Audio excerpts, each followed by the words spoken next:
Buenos días a todas y todos ustedes. Quiero expresarles nuestro agradecimiento por compartir con nosotros este evento muy especial, que es la conferencia magistral que dictará el doctor Alejandro Poiré Romero.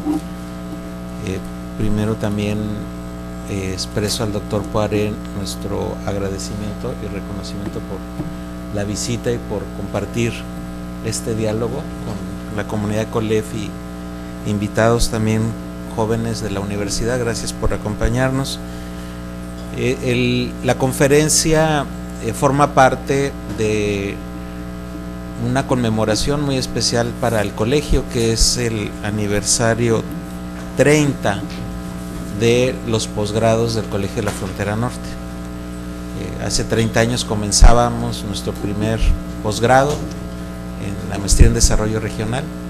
Entonces, parte de la conmemoración son estas conferencias de muy alto nivel con personalidades como la del doctor Poiré.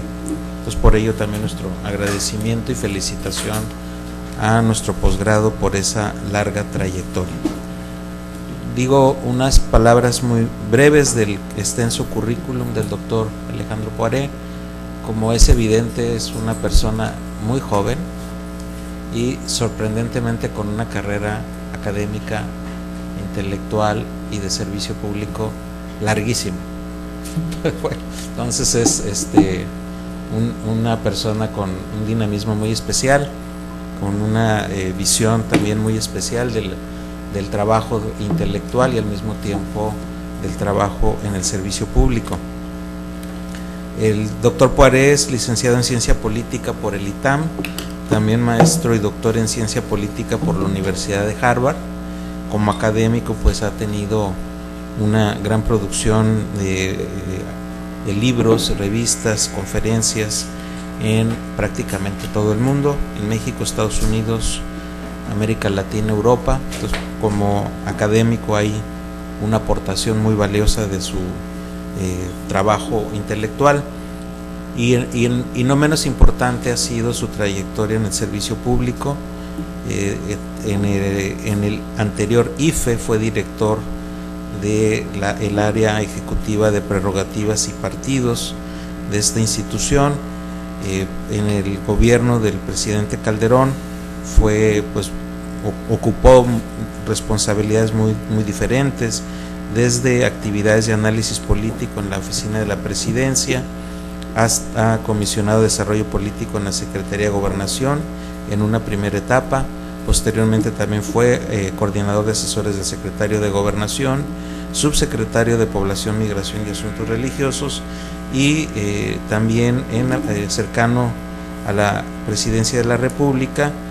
Estuvo trabajando de manera directa en el Gabinete de Seguridad Nacional y también como secretario técnico del Consejo de Seguridad Nacional y secretario técnico del Gabinete de Seguridad. Su cargo último en ese periodo, que también es de gran relevancia, pues fue secretario de Gobernación entre noviembre del 2011 y 2012. Él actualmente regresa, me imagino que transitoriamente, porque la carrera política le ha sido también muy exitosa. Regresa al espacio de la academia, donde, reitero, es un distinguido y reconocido cientista político y actualmente es decano de la Escuela de Gobierno y Transformación Pública del Instituto Tecnológico de Estudios Superiores de Monterrey, en la Ciudad de México. Pues bienvenido nuevamente, doctor Poiré, y pues vamos a estar muy atentos a la conferencia.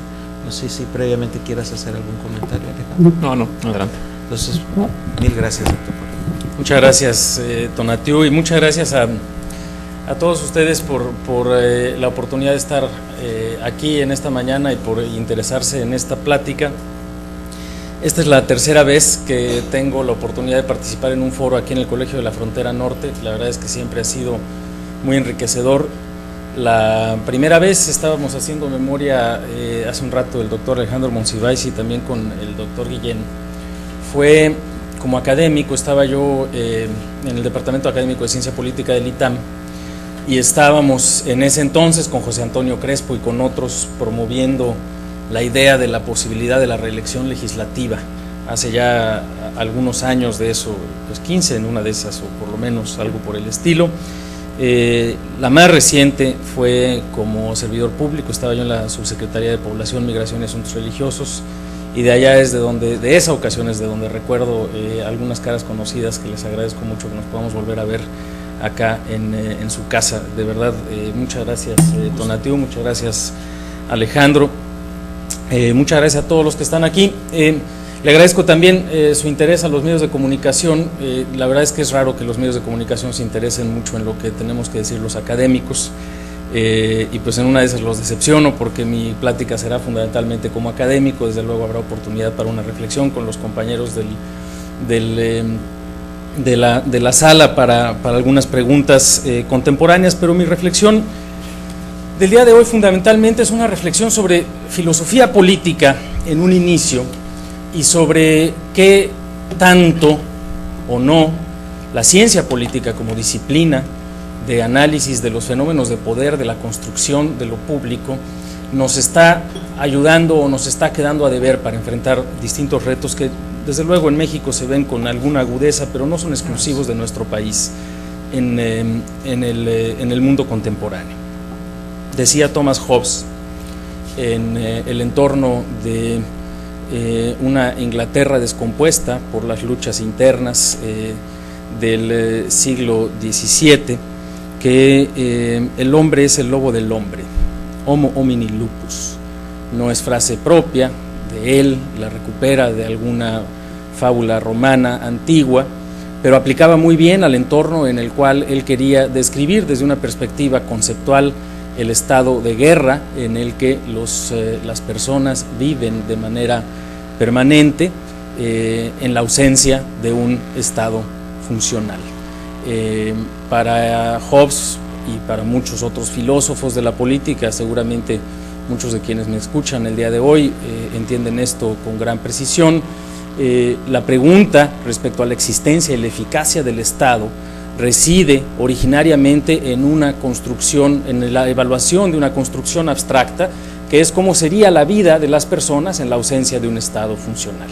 Es decir, la reflexión respecto a cuál es la vida del hombre en un estado de naturaleza, sin instituciones, sin organizaciones colectivas de coerción, cómo podría identificarse o imaginarse la existencia de esa convivencia colectiva. Y el entorno histórico en el cual se desarrolla la filosofía política de Hobbes y de otros teóricos, pero quizás él es el más ilustrativo al respecto, es un entorno ciertamente muy violento, y es un entorno ciertamente de ausencia de reglas básicas de convivencia, y es un entorno en el cual el propio Hobbes se permite hacer reflexiones incluso sobre el sentido de la propiedad y cómo en la naturaleza de las personas ese sentido de propiedad y de certidumbre respecto a la seguridad individual genera fenómenos de enorme suspicacia y genera fenómenos también de un enorme sentido de protección. Reflexiona en algún momento dado en su disquisición política Hobbes que si no pensamos que la propiedad es algo inherente, la propiedad individual es algo inherente a las personas, ¿cómo pudiéramos entonces explicar que incluso en el entorno de una familia las personas, los padres de familia guardan sus posesiones más preciadas bajo llave? Que hay que ilustre mejor ese sentido de suspicacia respecto del otro, que incluso en ese entorno las personas son capaces de guardar sus posesiones más preciadas y protegerlas aparentemente de su entorno más cercano. A partir de esta perspectiva en la cual la propiedad, la vida, la seguridad del propio núcleo familiar es lo más valioso y lo más preciado, la pregunta que se realiza es si eso es sostenible en el momento en el que se genera la convivencia colectiva, y su respuesta es que no. No lo es en la ausencia de un Estado que funcione, no lo es en la ausencia de ese leviatán, en la ausencia de ese Estado funcional. La vida de las personas es solitaria, pobre, desagradable, brutal y corta. Se vive un estado de guerra permanente. Y es precisamente por eso que una de las tareas fundamentales de los hombres y las personas viviendo en sociedad es la construcción de ese leviatán que permite generar algunas reglas básicas de consolidación de la violencia de alguna forma, que le dan la mínima protección indispensable a las personas para eventualmente desarrollar un estado ausente de guerra. Es decir, el objetivo fundamental es el detener ese estado de guerra que es inherente al estado de naturaleza y construir ese leviatán que es esa construcción agregación de poderes individuales depositando en manos de un aparato externo a los individuos lo que después Weber llamaría el monopolio de la violencia. Desde luego no es exclusiva ni dominante necesariamente esa perspectiva, incluso hay críticas significativas a las implicaciones de un poder absoluto que están detrás de la filosofía política de Hobbes, pero ciertamente es un elemento consustancial al entendimiento contemporáneo del Estado. Y ese entendimiento contemporáneo del Estado va evolucionando en su perspectiva analítica por distintas fuentes. Y yo quisiera retomar, sin que esto sea necesariamente una perspectiva, universal, sino un ejercicio de explicación de los retos contemporáneos de nuestra democracia, quisiera retomar esa noción hobbesiana del Estado y matizarla con otros dos autores que creo que son relevantes. Uno, desde luego, parte de la sociología política de Max Weber, para identificar de una forma un poquito más amplia, un poquito más precisa, cuáles son las características que debiera de tener ese Estado, que en efecto se le reconoce como responsabilidad fundamental el monopolio legítimo de la fuerza y el monopolio legítimo de la violencia. Así lo llama Weber. Es decir, reconociendo que existe la necesidad desde el punto de vista de las organizaciones humanas de mantener en un sentido colectivo un aparato que de alguna manera garantice que no se va a vivir en ese estado contemporáneo permanente de violencia y de guerra de todos contra todos. ¿Qué características tiene que tener la organización burocrática que va a detentar el monopolio de la fuerza? Lo primero es que tiene que monopolizarlo, y lo segundo es que tiene que ser legítimo, es decir, debiese de ser la única organización, la organización estatal, la que tiene el ejercicio de la fuerza. Uno, dos, debe de estar sometido a un cariz de legitimidad. ¿Eso qué quiere decir? Quiere decir que existe una aceptación por parte de la sociedad y de quienes participan de la vida pública y de la vida privada, de que ese organismo, esa burocracia que detenta ese poder de ejercer la violencia, tiene derecho a hacerlo. Y desde luego está la disquisición de Weber respecto a cuáles son los orígenes de esa legitimidad, y desde luego está hablando en un sentido primero de una legitimidad religiosa, está hablando, o tradicional, vamos a llamarla así, está hablando también de una legitimidad formal o burocrática, y también de una legitimidad carismática, y es precisamente en la construcción de los argumentos de la legitimidad burocrática, de la legitimidad formal, en donde la teoría sociológica de Max Weber da espacio a la construcción de una teoría del Estado burocrático contemporáneo. Es decir, en la ausencia de ese estado de guerra permanente tiene que existir un Estado civil que detente esa violencia, y que debiera de hacerlo a partir no solamente del carisma de un liderazgo, no solamente de la tradición o de la religión de alguna línea de sangre, sino idealmente a partir de ciertas reglas, y es la legitimidad de las reglas la que le permite a ese Estado funcionar y ser eficaz, y sobre todo ser válido y reconocido como tal por quienes viven en esa sociedad. Esa es, en cierto sentido, la búsqueda permanente, diría yo, en cierta perspectiva, del siglo XX y ahora del siglo XXI en las democracias contemporáneas. Es la búsqueda de las bases formales de legitimidad del Estado. Es la búsqueda de las reglas que permiten que ese poder que tiene el Estado sea válido para quienes habitan en cierta ubicación, para quienes se someten al poder de ese Estado para evitar ese estado de naturaleza del que Hobbes nos hablaba de una forma tan ilustrativa. Y entonces la pregunta que le tenemos que hacer a los teóricos de la democracia es: ¿con qué instrumentos contamos? ¿Qué sabemos? ¿Qué reglas tenemos que darnos? ¿Qué instituciones tenemos que construirnos para asegurar que tenemos un Estado que cumple mínimamente con una serie de reglas formales burocráticas a las cuales nosotros estamos de acuerdo a someternos? cómo debe de ser la organización pública. Y ese es el sentido, digamos, práctico, ni siquiera estrictamente normativo, es el sentido práctico de la pregunta de si tenemos o no una democracia que funciona. Es decir, la democracia es la construcción de esas reglas que idealmente, o por lo menos en ese sentido teórico, nos permiten construir ese Estado que funciona y al cual nos estamos de acuerdo en someter y construir de manera colectiva. Y retomo algunas reflexiones muy genéricas, parafraseando como he estado haciendo hasta este momento de manera muy, pues incluso pudiera decirse básica.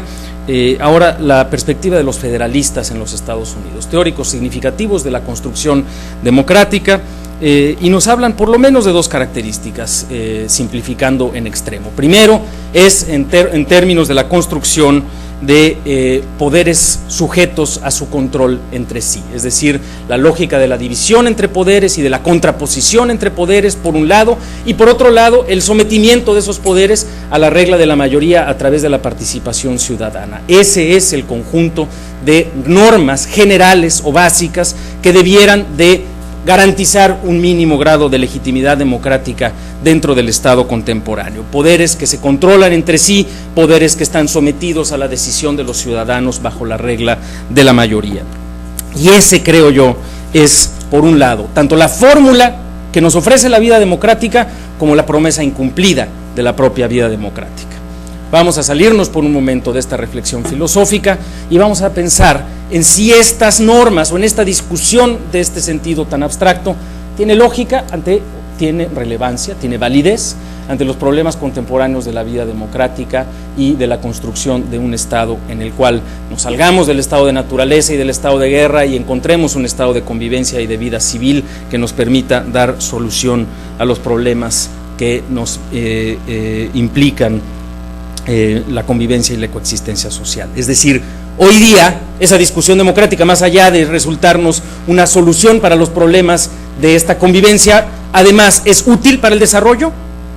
Esa es una pregunta extraordinariamente relevante. Pareciera que los modelos contemporáneos de desarrollo económico, el más exitoso, que es el chino, pues ciertamente no pareciera estar para nada preocupado por estas reglas, todo lo contrario, pareciera estar construyendo reglas de convivencia y de legitimidad no basadas necesariamente ni en las formas ni en el sentido carismático, sino en un sentido, digamos, de crecimiento económico, es decir, el autoritarismo basado en la legitimidad del desarrollo.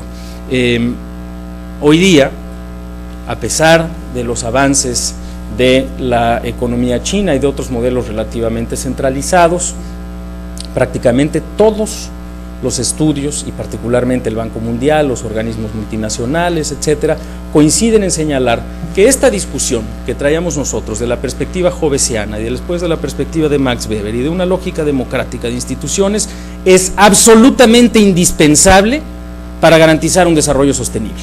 Es decir, no solamente se trata de que creamos que esas instituciones son buenas porque le dan legitimidad al poder del Estado, porque protegen a los ciudadanos en sus derechos fundamentales, sino que además pareciera ser que es el conjunto de reglas que garantizan una posibilidad de desarrollo sostenible y sustentable. Es decir, si no tenemos una democracia que funcione, si no tenemos unas reglas que sean legítimas, es decir, válidas y eficaces en su aplicación, si no existe este sistema de división y contraposición de poderes sujeto al poder ciudadano, en esa medida va a ser mucho más difícil que las características del desarrollo económico indispensables para solucionar problemas como la desigualdad, la pobreza, la marginación, la exclusión, no se van a dar. ¿Y por qué nos dicen esto instituciones como el Banco Mundial? Bueno, pues porque en la medida en la que tengamos reglas confiables y predecibles vamos a tener un menor costo de la toma de decisiones para todas las personas que invierten para crear una empresa, que invierten para estudiar alguna profesión, que invierten para generar una cierta característica o forma de vida en alguna localidad,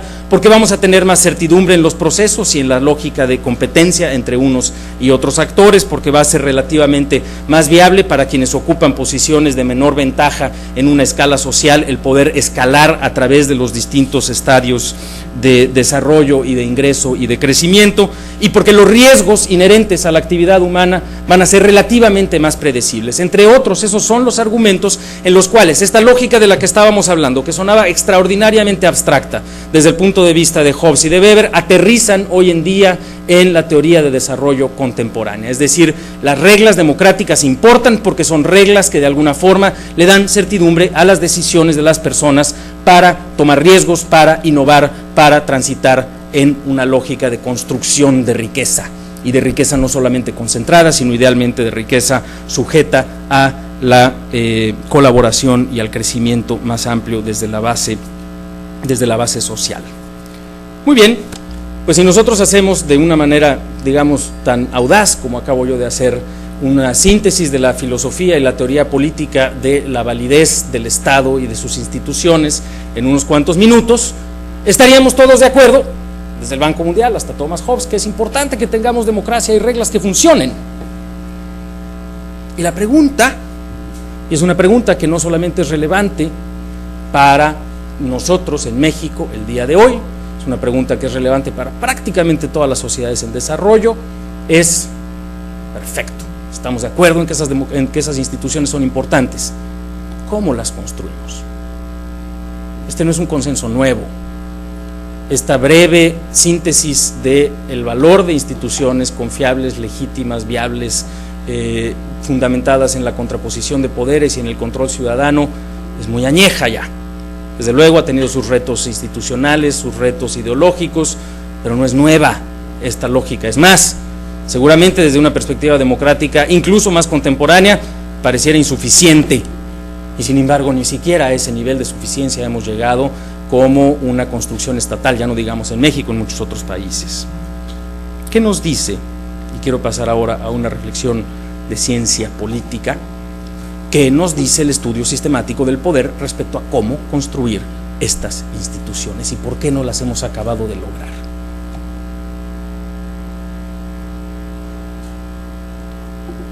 Estas instituciones tienen muchos retos y me concentro en dos, que son particularmente relevantes en muchos países de este hemisferio. Lo son en Argentina, en Brasil, en Colombia, en nuestro país, que comparten la característica de ser estados federales. Lo es también en Estados Unidos y lo es también en Canadá, a pesar de distintos niveles de desarrollo y de riqueza. Y tiene mucho que ver con esta lógica originaria de que tenemos que tener poderes que se contrapesen entre sí, que se dividan, que no se concentren. Y es el enorme reto y el enorme dilema del federalismo. Primera gran pregunta. Construimos esas instituciones, le hicimos caso a los federalistas, estábamos convencidos de que era indispensable cierto contrapeso y cierta división de jurisdicciones y de niveles u órdenes de gobierno, y sin embargo, en esa construcción institucional nos damos cuenta que la utilización de esos instrumentos hacen extraordinariamente complejo la búsqueda no solamente de mecanismos de federalismo que sean eficaces, sino de soluciones dentro de esos mecanismos que resuelvan de manera contundente y clara algunos de los problemas más importantes. Lo apunto y regreso. Segundo reto muy importante de estas instituciones, que no es exclusivo de nuestro país, es un reto que atraviesa por prácticamente todas las democracias de este hemisferio, y es el reto de la rendición de cuentas. Es decir, ¿cómo le hacemos para construir instituciones que nos permitan cierto grado de concentración del poder y la toma de decisiones y que estemos ciertos de que la rendición de cuentas que se va a hacer, primero, exista, segundo, sea eficaz, tercero, sea productiva? Es decir, que sea una rendición de cuentas que nos garantice que los resultados de política pública y de participación ciudadana en el entorno público sean productivos para bienes socialmente deseables como el crecimiento, el desarrollo, la limitación de las injusticias y de la desigualdad. Federalismo y rendición de cuentas son, al final del día, si lo vemos en prácticamente cualquier diagnóstico, y estoy seguro que muchos de ustedes conocen a mucho mejor detalle casos de diagnóstico a nivel local, a nivel estatal, a nivel federal, a nivel de otros países, son retos permanentes. Y en el caso de nuestro país, déjenme hacer algunos apuntes respecto al reto específico del federalismo. En prácticamente cualquier análisis y evaluación de los enormes retos de política pública de nuestro país en los últimos años, tendría que ubicarse por lo menos estas 3 áreas de política pública en una parte muy alta de la lista: el tema de seguridad, el sistema de justicia, impunidad, etcétera, el tema de salud, el tema de educación. Los retos en cada uno de estos ámbitos son distintos. En el tema de seguridad, desde luego, estamos pasando por un reto de impunidad, de injusticia, de aplicación efectiva del Estado de Derecho. En el tema de salud estamos ante un reto no solamente de cobertura, sino de calidad de la cobertura y eficacia de los servicios, de su financiamiento a mediano y largo plazo. En el reto de educación, pues tenemos retos muy importantes, desde luego también de cobertura, pero también de calidad, también de eficacia de los servicios y de sentido de transformación incluso de la educación, y de enorme varianza en la calidad de la misma, y de la rendición de cuentas del propio sistema de educación. Y nos damos cuenta que en cada uno de estos ámbitos, salud, seguridad, educación, estoy nombrando 3 nada más de una forma enunciativa, pero no son los únicos, no queda claro que la disciplina de la ciencia política nos haya dado todavía las herramientas o los instrumentos, ni para entender cuál es la mejor solución institucional para resolverlos, ni para entender verdaderamente cuál es el mecanismo específico para la implementación de ese cambio.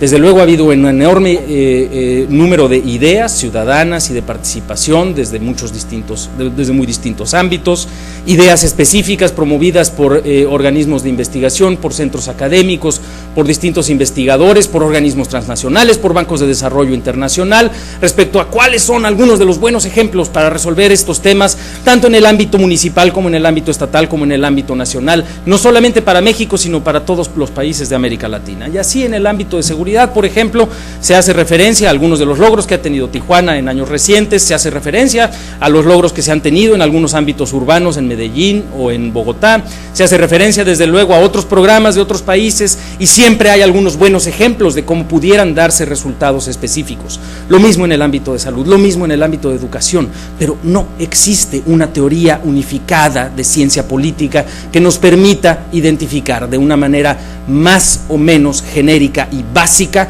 cuáles son las genuinas palancas del funcionamiento del federalismo. Eso no está.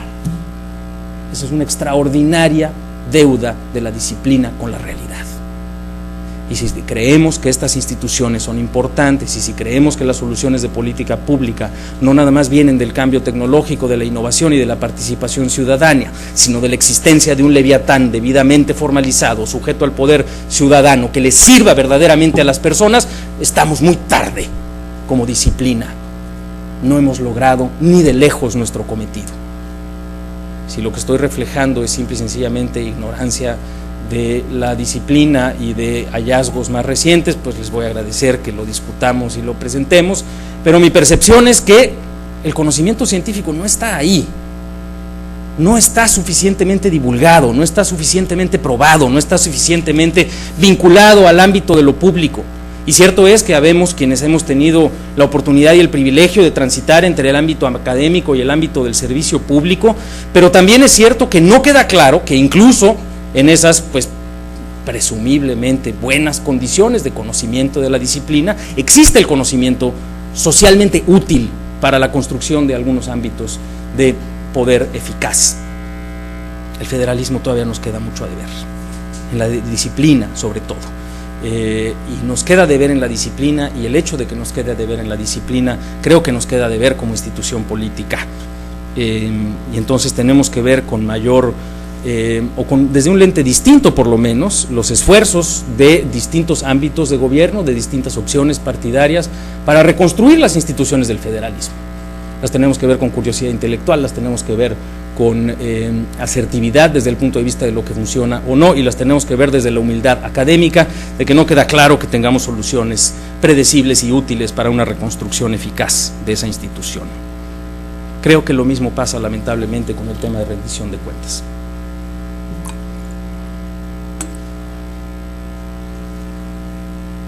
El tema de rendición de cuentas, desde luego pasa por el combate a la impunidad, por el combate a la corrupción, por el tema de transparencia, por el hecho de que la información pública sea socialmente útil y utilizable, y creo que estando todos medianamente de acuerdo en que la información pública la información gubernamental es por naturaleza pública, en que tiene que haber organismos que nos garanticen el acceso a la misma, en que tiene que haber mecanismos de sanción, en que tiene que haber distintas modalidades para que la información que eventualmente se hace pública sea verdaderamente útil, todavía no nos queda claro que todo ese entramado esté siendo eficaz en combatir la corrupción.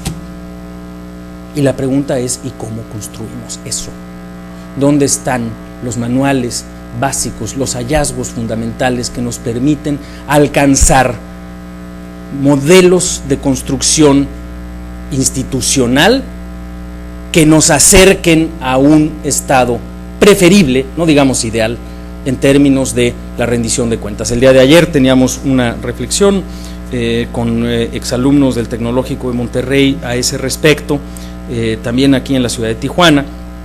Y uno de los argumentos que se hacían era precisamente el decir, oye, bueno, pues sí, es que yo siento que la gente cada vez está más consciente del valor de la información pública, pero no queda claro que eso esté siendo traducido eficazmente en menores niveles de corrupción, en menores niveles de impunidad, en mayor rendición de cuentas y en funcionarios más sujetos, y sujetos desde una perspectiva de capacidad de construcción a el poder ciudadano.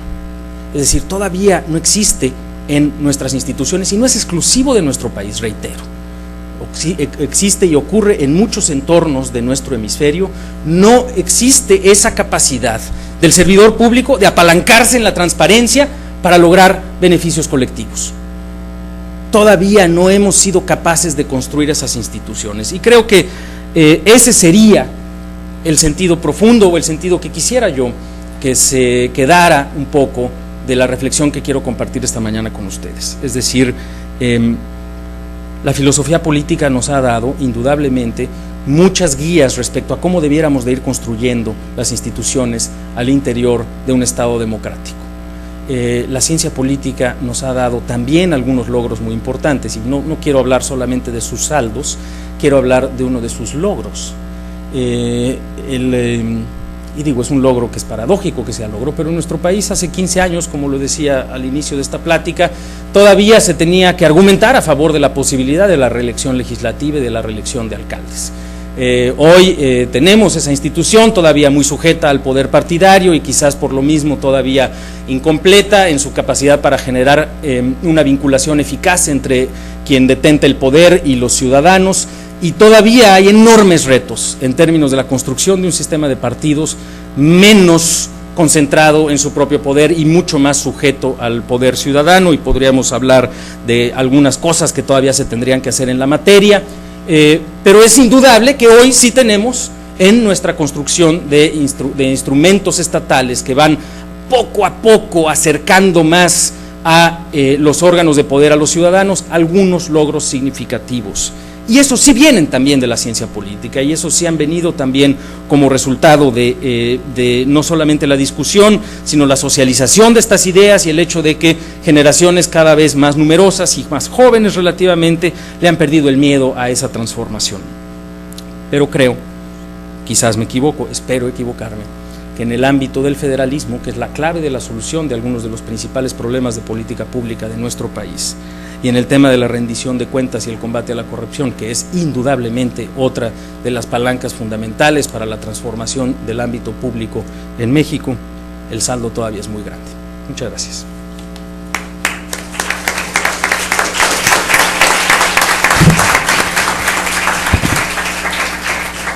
Muchas gracias al doctor Poiré. El doctor Monsiváis hará unos comentarios y controlará la mesa. Sí, muchas gracias.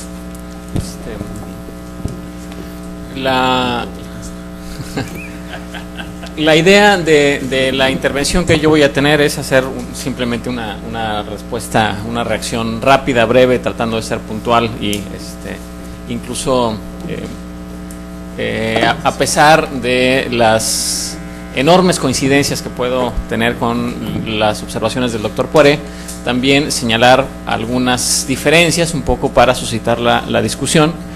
Y posteriormente quisiera invitar a la audiencia también a que participe, y a la luz de estas reflexiones que estamos sosteniendo, colaboren con este diálogo, que sin duda es parte de una tarea muy necesaria hoy en día en nuestro país. En primera instancia, desde luego que es para mí, como investigador del Colegio de la Frontera Norte, como alguien que se inserta en el campo de la teoría y de la ciencia política, un privilegio y una oportunidad contar con la posibilidad de escuchar la conferencia del doctor Alejandro Paré, quien no solamente tiene una destacada y encomiable y fulgurante trayectoria en el servicio público, sino que además ha sido también autor de trabajos sumamente interesantes y relevantes en el campo de la ciencia política desde hace más de una década. Yo tengo muy presente, por ejemplo, un texto publicado junto con Todd Eisenstadt que anunciaba los riesgos de la crisis política electoral en 2006, precisamente en relación con la falta de control y fiscalización del financiamiento a partidos políticos, ¿sí? Es parte, digamos, de una trayectoria de trabajo académico muy relevante.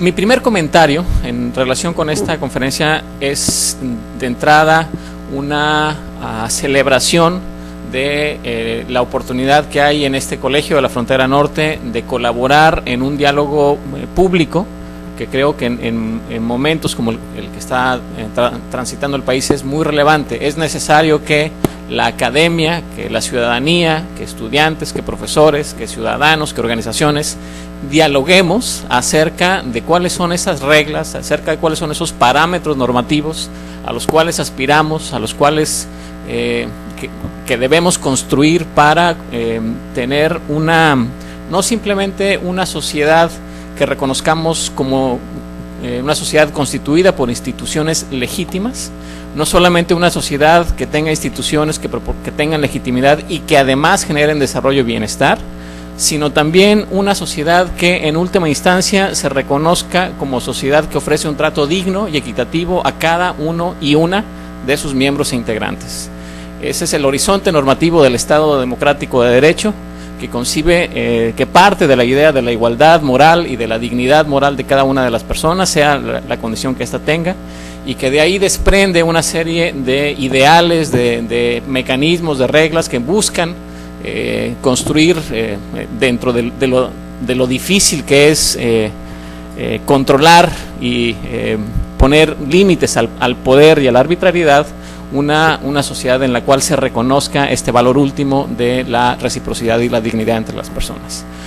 Esta es una tarea fundamental en el México contemporáneo, y es una tarea que de alguna u otra manera hemos estado es algo en lo cual de lo cual hemos estado hablando durante la última década. Durante más de una década en México se ha conversado acerca de si ya transitamos a la democracia, si no transitamos a la democracia.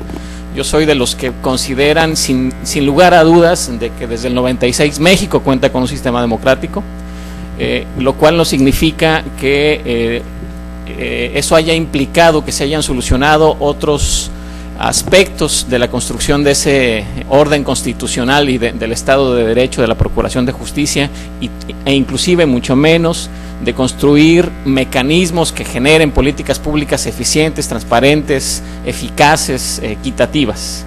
Los retos son muy grandes, y a la luz de el contexto contemporáneo, nos estamos viendo obligados en gran medida a repensar la legitimidad de nuestras propias instituciones. Prácticamente el sistema de reforma política que tiene nuestro país es una costumbre, digamos, hay elecciones, hay reforma, hay elecciones, hay reforma. Sin embargo, no alcanzamos todavía a dar con el equilibrio necesario para que México alcance el potencial que tiene.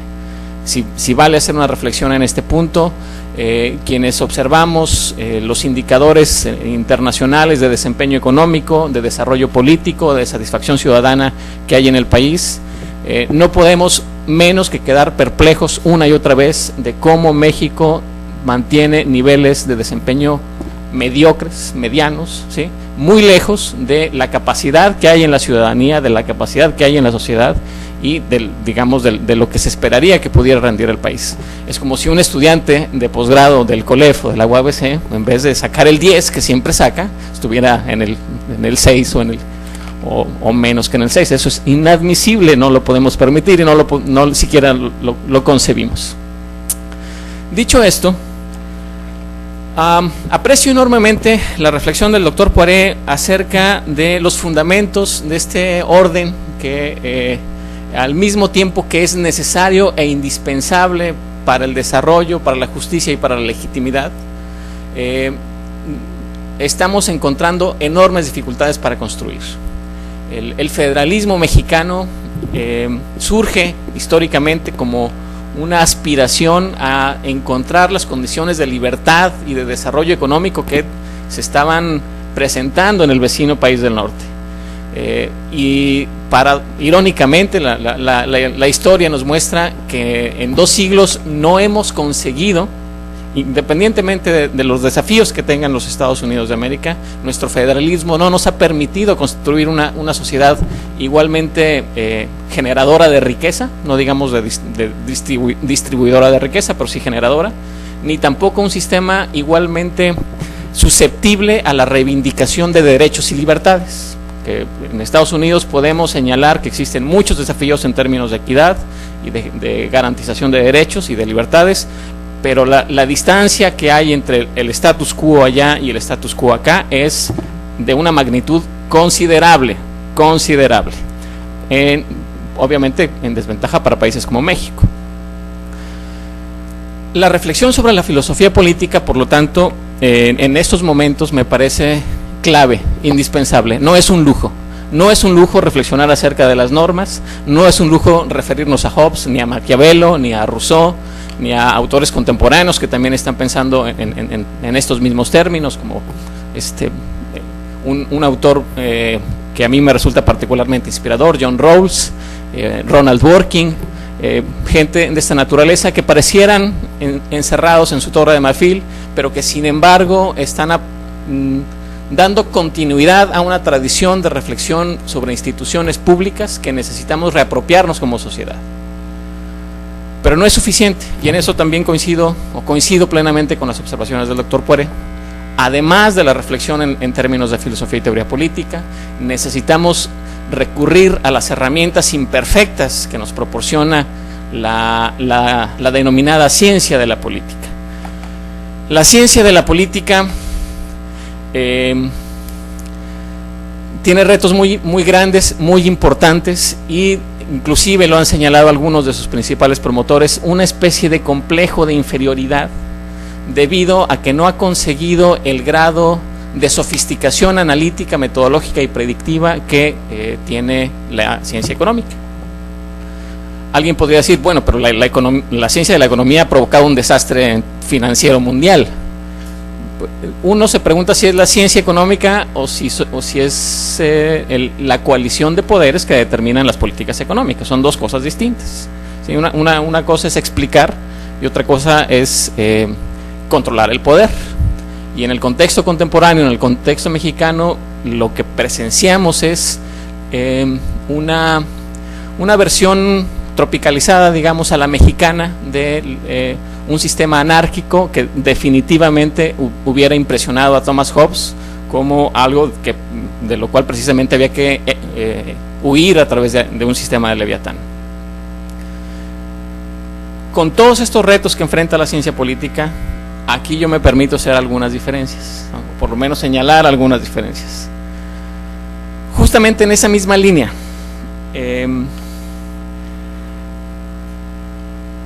la ciencia política, a mi manera de ver, es plural, es heterogénea, es diversa, inclusive entre politólogos hay desacuerdos y no siempre nos entendemos bien. Unos somos más de un tipo y otros son más de otro tipo, pero sin embargo tenemos como objeto el estudio del poder en la sociedad.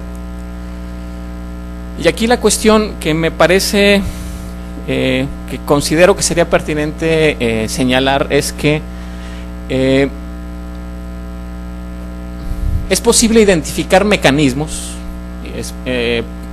tipos de actores, tipos de intereses, tipos de preferencias, situaciones de decisión, coaliciones y modelos de elección pública y social que de alguna o de otra manera nos permiten entender la trampa de bajo equilibrio en la cual nos encontramos. Para ponerlo en términos más coloquiales, sí tenemos las herramientas, la ciencia política de corte institucional, racionalista, inclusive interpretativista, nos proporciona herramientas para identificar cuáles son esos mecanismos que están permitiendo el sostenimiento del status quo y la reproducción de un orden que beneficia a intereses particulares. Me remito, por ejemplo, a una fuente muy sugerente, muy inspiradora también, un artículo, un texto publicado ya hace tiempo por parte de un constitucionalista, Stephen Holmes, que trasladándose del ámbito de la reflexión constitucional hacia el ámbito de la especulación y de la predicción empírica, postula una hipótesis acerca de las condiciones en las cuales surge y se mantiene un equilibrio que permita sostener el Estado de Derecho. El Estado de Derecho en su forma de división de poderes, en su forma de una estructura federal de gobierno, de una estructura de rendición y control del poder público. Y la tesis de Holmes señala, lo pongo como ejemplo simplemente para ilustrar, hay herramientas. Necesitamos identificar cómo esas herramientas nos permiten hacer diagnósticos de nuestras realidades. El planteamiento es parsimonioso, claro y en ese mismo sentido inspirador. Holmes dice: nadie que no tenga poder de veto y de chantaje va a poder requerir o exigir para sí un trato igualitario ante la ley. Es un planteamiento un tanto cínico, es un planteamiento un tanto desencantado, pero sumamente realista y nos permite entender muchas de las realidades actuales. Uno de los diagnósticos más comunes en el México contemporáneo en relación con la Procuración de Justicia establece que el acceso a cierta mediana certidumbre legal e institucional está determinado en gran medida por el nivel socioeconómico de los demandantes o de las víctimas, ¿sí? La gran mayoría de la población mexicana o de la población latinoamericana queda excluida de la posibilidad de un juicio justo, no simplemente por razones discriminatorias en términos étnicos, de género o de cualquier otro tipo, sino simplemente porque carecen de recursos económicos para acceder, para traspasar los costos de entrada del sistema. Este mismo razonamiento aplica en términos de la definición de política económica o de la definición de distintas políticas públicas. Señala Holmes también en una frase, digamos, un tanto que irónica, satírica, que puede sonar un poco políticamente incorrecta, pero la voy a señalar refiriéndome a la fuente para que no me echen la culpa a mí de lo que diga, pero es bastante ilustrativa. Dice: la ley va a proteger primero los intereses de los terratenientes que los intereses de las madres solteras. La razón es muy sencilla: los terratenientes se pueden organizar movilizaciones, pueden ejercer control, lobbying, tienen muchísimos mecanismos de influencia en gran medida debido a los recursos económicos, sociales, políticos a los que pueden acceder. No es así el caso de grupos vulnerables. Los grupos vulnerables están en desventaja precisamente por su carencia de este tipo de recursos. ¿Cómo se construye entonces, cómo se genera certidumbre legal? ¿Cómo se construye el Estado de Derecho? Stephen Holmes afirma que este orden siempre será imperfecto, nunca podrá ser completamente eficaz ni completamente universal, pero existen grados y hay diferencias. Una cosa es qué tan estrecho o qué tan amplio es el círculo de ciudadanos que quedan protegidos por la ley y no son sujetos del garrote de la ley de los poderosos. Y la posibilidad de extender este círculo, del círculo de la sociedad, de la ciudadanía que queda protegida por la ley, depende en una relación directa, según el planteamiento, por la capacidad de chantaje, de veto y de movilización. En otras palabras, el consejo analítico, teórico de este autor es: Si quieren ganar influencia, si quieren un trato equitativo, recíproco, igual, agarren poder, empodérense, ¿sí? Nadie va a defender a los débiles si los débiles no tienen paradójicamente, alguna capacidad de no ser tan débiles. Insisto, es una reflexión un tanto desencantada, un tanto cínica, pero es un mecanismo predictivo y explicativo, da lugar a investigación empírica. Posteriormente se publicaron diversos trabajos, uno de ellos sumamente original por parte de una joven tesista, Jennifer Gandhi, que explica el funcionamiento de las instituciones políticas bajo los autoritarismos desde esta lógica. No estoy dando una clase de política comparada, quiero insistir, quiero fundamentar mi diferencia con respecto a las deudas de la ciencia política. La ciencia política sí tiene elementos, y creo que paso a un siguiente momento de la reflexión. Como estudiantes de posgrado, como académicos, es importante adquirir las herramientas más sofisticadas que haya disponibles en el debate contemporáneo. No podemos prescindir de quebrarnos la cabeza aprendiendo matemáticas, no podemos prescindir de quebrarnos la cabeza aprendiendo análisis del discurso. Cualquiera de las dos variantes representa, digamos, dos alternativas de desarrollo metodológico, de formación, porque las ciencias sociales, la ciencia política, la sociología política nos permiten reflexionar sobre realidades que estamos viviendo, y sí nos proporcionan algún tipo de herramienta que de alguna manera nos permitan dar sentido y capacidad de imaginar alternativas de acción. Concluyo con la siguiente reflexión. Además de hacer esta invitación a los estudiantes de posgrado, a las y los colegas, de entrarle de lleno a la ciencia política, que es, no sé si sea la disciplina más fascinante, pero yo creo que lo único más fascinante que la ciencia política es la teoría política, pero eso es ya algo también lo que podríamos bueno, además de esto,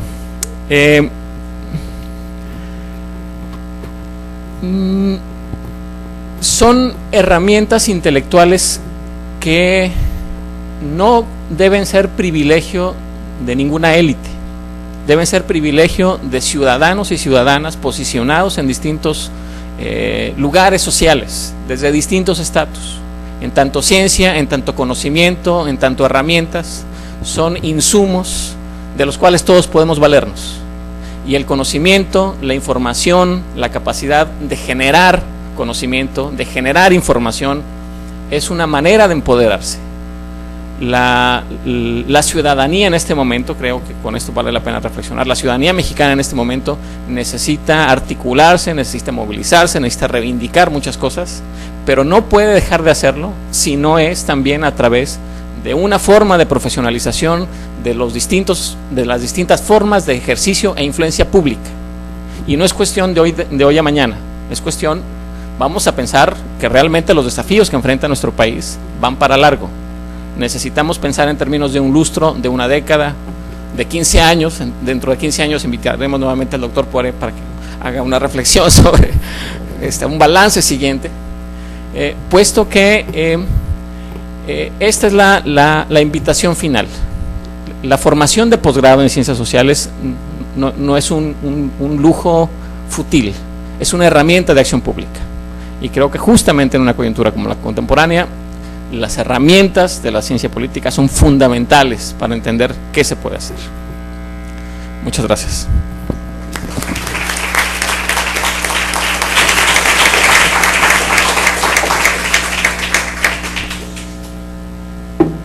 Pues invitamos preguntas, comentarios, reacciones, antes de pasarle la palabra a Alejandro. Araceli, por favor. Gracias por estar con nosotros.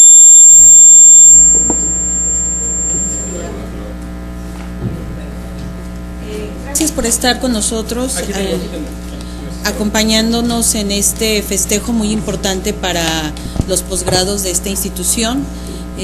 Pues después de 3 décadas creo que merecido tenemos estar contando con este ciclo de conferencias y en ese sentido gracias.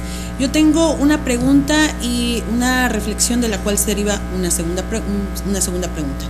La primera es preguntarle si pasamos de un federalismo centralista a un federalismo inclusivo, o bien cómo entendemos el estadio actual del federalismo en México desde su perspectiva.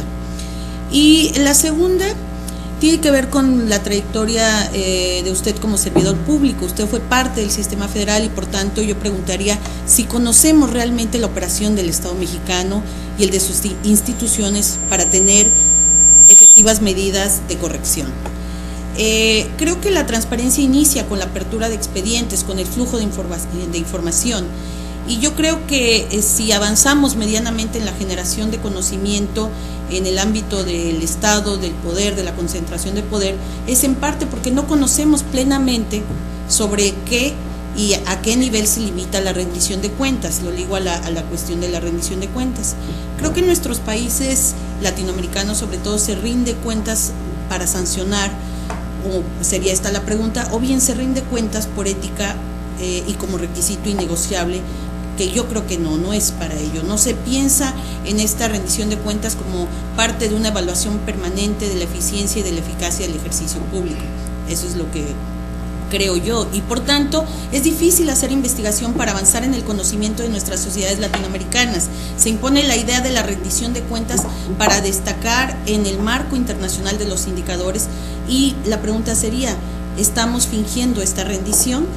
Y al final de una tercera cuestión que me surge de la intervención de Alejandro, pero parte de la primera intervención sobre su reflexión sobre Weber, creo que los dominados también tenían poder, solo que no lo sabían, no sabían que lo tenían.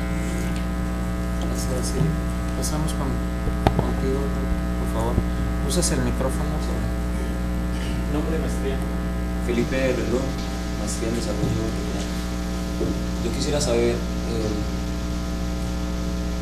cuál es la orientación de la violencia estatal en este momento en México, si es que acaso hay una orientación de la violencia, porque usted ha dicho que el Estado se funda precisamente en la cancelación de las confrontaciones cotidianas entre los individuos, y lo que he podido apreciar desde que estoy acá es que hay un uso de la violencia que es arbitrario de manera muy fácil, o sea, se logra una arbitrariedad muy fácil. Entonces, como que o hay una perversión de esta orientación de la administración de la violencia de parte del Estado, o hay una ausencia total. Gracias. Una pregunta adicional de esta ronda. Sí. Muy buenos días. Bueno, pues muchas felicidades por su excelente exposición. Yo es muy simple. Uno es no sé si yo lo entendí bien, pero me parece, digamos, la idea esta de que de Weber y el Leviatán y el crecimiento pues del Estado, digamos, en el tiempo y en la historia, pues eso lo observamos sobre todo en los años 30, ¿no? Cuando se abrió toda una fragmentación pues del mercado mundial, cero globalización, un fuerte proteccionismo, todos los totalitarismos pues surgen, pues está el nazismo, el fascismo y el estalinismo, digamos, ¿no? Y se abre, digamos, como pie de la Segunda Guerra Mundial, ¿no? Con toda la invasión pues de Alemania, Polonia. Bueno, pero el periodo que estamos viendo ahora, hasta ahora, iba en sentido contrario. Iba reducción pues del estado pues de bienestar pues keynesiano, no pues, a raíz pues de la gran crisis pues de los 70s, cuestionamiento de todos los instrumentos pues de política macroeconómica, cuestionamiento de la misma política pues de estabilización, ¿no? Y dejar adelante lo que se llamaría es este orden pues natural, ¿no? Que básicamente es el orden pues del mercado, ¿no? Entonces esta idea de que el orden pues del mercado va a marcar la conducta pues de los agentes, porque siempre son racionales, ¿no? Digamos, va en sentido inverso a esta idea de un Estado regulador que va a garantizar el bienestar, digamos, es un Estado que, pues, a la Keynes, ¿no? ¿Sí? Entonces, ¿cómo, digamos, en esta tendencia que estamos ahorita, pues, demostramos que va en sentido inverso, es menos Estado en la economía, más privatizaciones, menos de regulación, más laissez-faire, y lo que estamos viendo es que hay una correlación entre eso, con bajas tasas pues de crecimiento en el mundo, tendencias hacia el estancamiento, ¿no? Fuerte, y digamos, en ese mar está nuestro país, digamos, con una debilidad institucional fuerte, en el sentido de que ya nuestro Leviatán ya no controla ya no tiene el monopolio pues de la violencia como lo hubiera tenido a raíz de la revolución pues mexicana, con la Carta Magna, con todos los consensos. Entonces, ¿cómo sería ese rediseño, o cómo lo pensaría usted? Porque no solamente es una cuestión de representación pues política, porque desde mi perspectiva la representación, las reglas de la representación política pues no siempre se pueden cumplir. Pues sí, por ejemplo, por el principio pues de el teorema pues de la imposibilidad pues de Arrow nos dice que no siempre las preferencias se van a representar. Otro es la paradoja pues de Condorcet, ¿no? Entonces, ¿en qué medida estos principios son los que están presentes e impiden un consenso, ¿no? ¿Y cuál sería entonces, desde su perspectiva, no solamente que si es necesario, no solamente un rediseño de la esfera política, sino igual redefinir las reglas de intervención del Estado en la economía? Bueno, muchas gracias. Doctor Poiré, ¿alguna reacción al mapa de preguntas? Varias, depende de cuánto tiempo tengamos, pero a ver, primero agradecerle mucho a Alejandro su reflexión respecto a lo que planteé. Coincido plenamente con que tenemos un montón de herramientas, eso no cabe duda, y en particular, hasta podríamos hablar, casi diría yo, en fin, quizás en pocos lugares, como salvo en un aula como esta, me permitiría yo decir que pedazos incluso de la reforma política planteada por el presidente Calderón están directamente vinculados a conocimiento científico específico, vinculado a temas institucionales, etcétera. O sea, no tendríamos hoy iniciativa preferente si no hubiéramos estado escudriñando en los anales de la ciencia política sobre algunos mecanismos institucionales para lograrlo. Y la verdad es que gracias a eso tenemos una reforma laboral, buena o mala. Gracias a eso tenemos una nueva reforma en materia de contabilidad gubernamental, también muy importante desde el punto de vista de transparencia, aunque la pregunta sigue siendo válida si lo estamos usando bien o no. Pero esos son instrumentos derivados directamente de los manuales de ciencia política analítica, que veo que ya me está dando envidia, los estudiantes de esta institución están llevando como parte de su formación, y creo que es muy valioso. Y me interesa mucho esta perspectiva de los intereses creados y alrededor de cómo estos intereses creados son capaces de vetar de algunos distintos cambios estructurales, y creo que es muy importante explicarlos y entenderlos, pero tenemos que salir del espléndido diagnóstico del fracaso, esa es la realidad. O sea, tenemos que encontrar, como se dice también acá, algunos espacios de reconstrucción institucional que nos permitan tener mejores soluciones. Me voy a dos ámbitos específicos que creo que son bien importantes reconsiderar. En el ámbito de una reconstrucción, no sé si un rediseño amplio, en fin, la reflexión ciertamente no me alcanza hasta allá, pero una reflexión muy concreta. Llevamos prácticamente 20 años, particularmente 17 si contamos de la reforma electoral del 97 para acá, construyendo un sistema democrático de partidos que aleja a los ciudadanos de la representación. Esa es la realidad, hay que decirlo con toda franqueza, hay que decirlo con toda claridad. Hemos construido un muy buen sistema de competencia entre pares, pero los pares son pocos, y el acceso a los canales de influencia sobre esos pares es sumamente limitado. Hemos construido una espléndida partidocracia pluralista. Y hay que reflexionar sobre cómo le hicimos para construirla. Y uno de los elementos que apenas se están empezando a desarmar muy recientemente es el tema de la reelección, pero quisiera yo reconsiderar otros, y otro que particularmente puede ser controversial, y controversial desde un punto de vista político y un punto de vista analítico, que es el cómo estamos financiando la contienda política. Hemos confiado en esta discusión de qué tanto le toca al Estado o no, hemos confiado en la construcción de un sistema de estalinismo electoral en donde absolutamente todas las decisiones de la competencia tienen que estar sancionadas, organizadas, reguladas, construidas e incluso administradas y definidas por un aparato estatal. El aparato estatal, afortunadamente, probablemente más confiable que tenemos, que es ahora el Instituto Nacional Electoral, pero resulta ser que hasta la competencia por las curules y la elección de los candidatos está en manos de esa burocracia. Y a mí eso, desde el punto de vista específicamente del financiamiento, creo que genera un dilema extraordinario, que es que tenemos una extraordinaria capacidad de fiscalización sobre un ámbito de competencia cada vez más pequeño y menos relevante en términos del financiamiento de las campañas. Hay que estar cuidadosos con eso.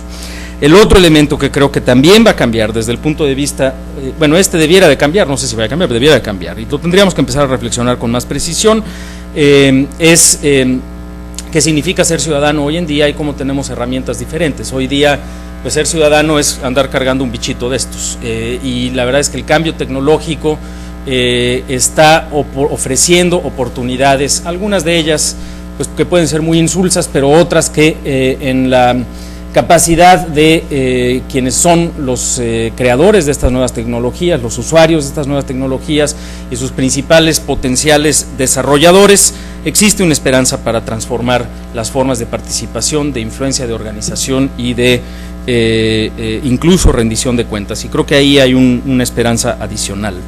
Pero me vuelvo a las preguntas muy concretas, es decir, coincido, Alejandro, por supuesto que hay herramientas y por supuesto que tenemos que estar en la frontera del conocimiento y socializar estos insumos, y creo que la tecnología va a ser uno de esos mecanismos para socializar de manera útil los insumos. Y voy con un poco más de precisión a la pregunta de Araceli. Federalismo centralista o federalismo inclusivo, yo creo que está confundido nuestro federalismo. De entrada, no está debidamente consolidado en muchos de sus aspectos, y hay muchos de los dilemas que la política pública concreta le propone para los cuales no tenemos respuesta. Y hemos visto vaivenes en el ámbito de educación, hemos visto algunas definiciones incompletas en el ámbito de seguridad, por ejemplo, respecto a temas de mando único policial. Por un lado, eso está indefinido todavía, pero por otro lado ya tenemos un código penal único, y eso está de alguna manera, pues no necesariamente fortaleciendo la centralización, pero sí la homologación, que creo que es muy productivo. Entonces creo que nuestro federalismo está en alguna indefinición, como prácticamente quizás todos los federalismos, pero creo que ahí, lo digo, y me decía Tonatiuh que casi lo considera una provocación intelectual, y esperaría escuchar lo que tiene que decir. Evidentemente, casi estoy, ahora sí que estoy mentando la soga en casa del ahorcado, ¿verdad? Pero sí quisiera yo saber qué nos ofrece la disciplina del análisis del federalismo en términos un poquito más concretos, como recomendación transformadora para nuestros legisladores y nuestro gobierno.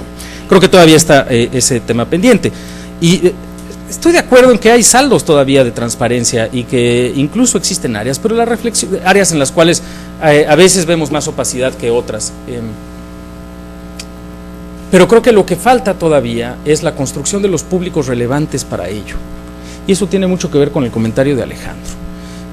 Sirve de poco que haya iniciativas muy importantes, y hoy día el gobierno federal tiene algunas iniciativas importantes de datos abiertos, si no existe una comunidad que las esté explotando, que las esté socializando, una comunidad académica que les esté convirtiendo en herramientas específicas de rendición de cuentas y, en su caso, de protesta o de propuesta de política pública alternativa. Y creo que, hombre, la autoridad va a ser en la mayor parte de los casos el mínimo indispensable, porque tiene muchas otras cosas que hacer y tiene otros intereses específicos que atender, pero también parte de la capacidad de construcción de otros públicos que vayan empujando a la autoridad, y que a las autoridades que viven e interpretan el entorno democrático como favorable para la construcción de nuevos proyectos, pues que se apalanquen de ello para poder generar aún mayores capacidades para oponerse a las inercias burocráticas que ciertamente suelen estar en contra de esta transformación. Y creo que sí, sin duda hay saldos, y hay saldos que tienen que ver con la participación ciudadana también y con la disposición gubernamental en algunos casos. Es muy relevante tu pregunta, Felipe, porque yo diría que no es un dilema exclusivo de este estado, es un dilema de muchos estados. Si vemos lo que está sucediendo hoy día en Ferguson, en Missouri, pues ese es exactamente el debate, si tienes un mecanismo real para modular, limitar la violencia estatal en contra de los ciudadanos, y particularmente ahí con un tono y un enfoque racial que creo que va a seguir siendo muy doloroso para nuestros vecinos del norte. Y lo es hoy en día, la incapacidad de nuestro Estado todavía para operar como un Estado genuinamente sujeto a los intereses y a las demandas y a las garantías y derechos ciudadanos fundamentales. Ese no es un dilema exclusivo nuestro, aunque ciertamente es mucho más agudo en algunos ámbitos de nuestro país, y esa es la gran paradoja, que todavía no acabamos de encontrar la solución analítica, diría yo, y política a veces también falta, para cómo construir al mismo tiempo un Estado que sí funcione y que no abuse. Y muchas veces lo que vemos es exactamente lo opuesto, que no funciona muy bien, pero cuando funciona abusa. Y ese es precisamente un dilema extraordinario en muchos entornos de realidad. Y hay que reconocer que tenemos que pensar en las circunstancias específicas de quienes participan de la construcción de ese Estado de buena fe. Es decir, no podemos seguir construyendo una regla de colaboración y participación en la cual distinguimos necesariamente a la sociedad de la construcción de su Estado, que esa es parte un poco de lo que nos señala toda construcción de teoría política, que es que el Estado pues sí es un ente en alguna manera distinguible de la sociedad, pero tiene que estar inmerso en la sociedad. Es decir, el policía vive en una colonia, y el Ministerio Público, que está tratando de hacer su trabajo con honestidad y con temor ante las amenazas de los criminales, también vive en una casa y también manda a sus hijos a la escuela, y muchas veces se ve inmerso en un entorno de extraordinarios riesgos, y tendríamos todos que, como sociedad, que construir las instituciones que favorezcan eso. Y la verdad es que sí hay ejemplos locales que dan algunos espacios para el optimismo, pero ciertamente tampoco tenemos una lógica eficaz para garantizar que la orientación de la violencia estatal está debidamente acotada y sometida a reglas y a rendición de cuentas. Estoy totalmente de acuerdo con tu observación, sigue siendo un riesgo. Y respecto a tu pregunta, Cuauhtémoc, también es eso, o sea, de alguna manera las reformas recientes en nuestro país no son mucho más, sin dejar de ser trascendentes, que la actualización de un proyecto de política económica en la cual la característica específica del Estado se actualiza respecto de un consenso ideológico y de política económica relativamente reciente, pero no necesariamente tan reciente, de los últimos 20 años quizás, en el cual pues es mucho menos propiedad, mucha más capacidad de regulación, mucho menos intervención directa, mucho más, digamos, subvención a través de programas universales, y sin embargo es evidente que existen estos saldos de construcción institucional y existen preguntas muy genuinas respecto a la operatividad de los órganos reguladores y su capacidad y eficacia para no ser capturados y funcionar de manera eficaz para garantizar que pues toda esta transformación económica no genere mayor concentración de la riqueza, mayor concentración del poder y en esa medida mayor capacidad de intereses de grupo, a los cuales señalabas con gran claridad, de oponerse a la acción eficaz mínimamente del Estado en defensa de sus ciudadanos. Y creo que esa es una pregunta extraordinaria. Me gusta mucho además que menciones los problemas de elección social de Arrow y de Condorcet, porque en la interpretación que yo concibo de esa corriente de pensamiento aprendemos dos cosas. Primero, que no existe método que garantice una decisión colectiva óptima, en función de lo cual pues vamos a estar siempre sujetos a algún grado de la manipulación, del abuso, de la imposición o de al menos la sagacidad y el talento político, la virtud maquiavélica en la construcción de las soluciones de poder. Y eso lo que nos impone es una tarea extraordinaria de estar alertas, extraordinaria de construir más palancas ciudadanas de límites al poder y al mismo tiempo construir palancas ciudadanas de límites al poder que le permitan al poder construirse eficazmente para dar soluciones. y por eso precisamente me preocupa el tema del financiamiento de la vida política, porque nos hemos construido una extraordinaria fortaleza para las burocracias partidarias y una extraordinaria debilidad para los ciudadanos en su capacidad de incidir en el ámbito público. Algún candidato presidencial en 2006, cuando era yo todavía parte de la autoridad electoral, pedía mecanismos de participación a través de línea telefónica para que pudieras dar 50 pesos a través de tu línea telefónica, o que lo hicieras en algunas en los cajeros automáticos a favor de alguna opción partidaria. Y bueno, pues como buen burócrata pues tuve que hacer lo que decía la ley en un escrito sumamente cuidadoso, y la reacción de la alternativa política no fue muy favorable a la decisión de la autoridad, pero realmente no es una idea que debemos de abandonar. Debemos de repensar cómo estamos organizando la actividad de competencia por el poder, porque en esa actividad de competencia por el poder estamos confiando demasiado en las capacidades del Estado, estamos alejando demasiado a los ciudadanos en su capacidad para incidir y para influir. Y creo que es una discusión que va a llevar muchísimo tiempo, es una discusión que va a ser sumamente controversial, pero es una discusión que hay que dar, porque ahí está en alguna medida el corazón de los problemas de impunidad, de alejamiento de la autoridad y de sentido de frustración ciudadano, entre otros, desde luego, por la incapacidad para someter de manera más eficaz a los políticos a la decisión ciudadana. Estupendo, muchas gracias, doctor Poiré.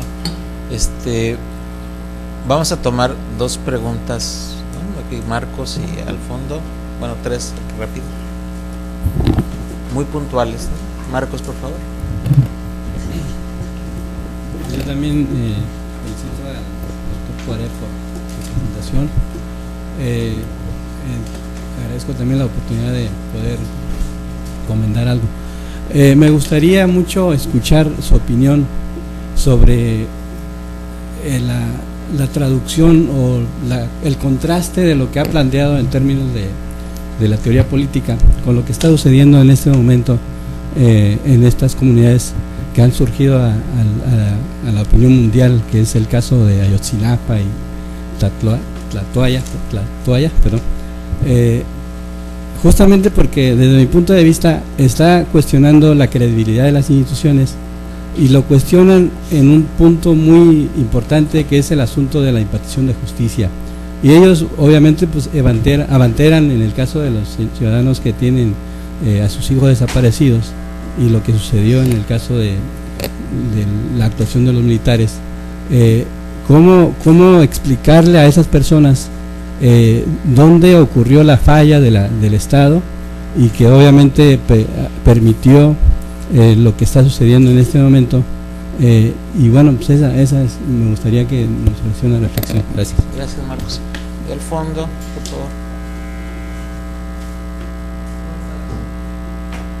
Sí. Bueno, buenas tardes, mi nombre es Jonathan Gómez, egresado de la Maestría de Desarrollo Regional. Dos reflexiones que me quedan a mí. Primero que nada, nos mencionaba ya la reelección como un mecanismo para cerrar esta brecha, digamos, entre ciudadanos y autoridades, ¿no? ¿Qué otros mecanismos considera que serían adecuados y que no se están considerando para cerrar esa brecha, digamos, y ganar legitimidad? Porque si bien considero que se ha ganado en legalidad, sí nos hace falta legitimidad en las autoridades electas. Eso por un lado. Y por otro, revisando por ahí algún libro que tuvo la oportunidad de coordinar el doctor Alejandro Monsiváis sobre el deterioro de la democracia, mencionaba un académico que probablemente se conozca, Buscaglia. Menciona, son cifras que me parecen que son demasiado impactantes. Él por ahí menciona que de todos los municipios en México aproximadamente existe un 90% donde está infiltrado el narco, de los cuales el 10% los controla totalmente, y en el financiamiento de campañas existe un 77% de dinero que proviene del mismo narcotráfico. Entonces, repensando a esta cuestión del financiamiento hacia partidos políticos y campañas, ¿dónde quedaría, digamos, este tema del dinero que viene del crimen organizado, específicamente del narcotráfico, ¿no? Repensándolo. Sería todo. Gracias. Gracias. Una última acá, por favor. Sí, buenos días. Miguel Alatorre, de maestría de estudios de población. Retomando lo que decía el doctor Poiré sobre la democracia en el país que está en construcción, ¿nos escucha? Sí, adelante, sí.